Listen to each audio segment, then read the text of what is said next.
अस्सलाम वालेकुम नाजरीन जी, मैं हूं नाइला भट्टी और आप देख रहे हैं न्यू BBC न्यूज HD। आइए शामिल करते हैं आज की अहम खबर।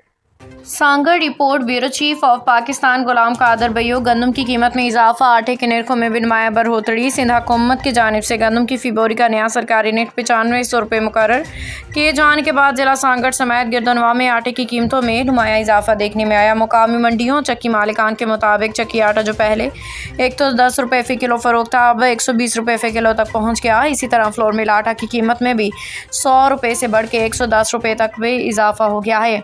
ताजरों का कहना है कि सरकारी निर्ख बढ़ने के बायस मार्केटों में गंदम की खरीदारी महंगाई हो गई है, जिसके बराह रास्त असर आटे की कीमतों पर पड़ा। दूसरी जानिब शहरियों ने रोज़मर्रा इस्तेमाल की इस बुनियादी ज़रूरत की कीमत में मुसलसल इजाफे पे शदीद तशवीश का इजहार किया है।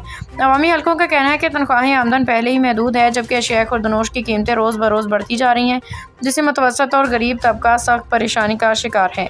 शहरियों ने हुकूमत सिंध ज़िला इंतज़ामिया से मुतालबा किया कि गंदम और आटे की कीमत में इस्तेहकाम के लिए फौरी इक़दाम किए जाएँ ताकि आम आदमी को रिलीफ मिल सके, महंगाई के बोझ में कमी वाक़ई हो सके।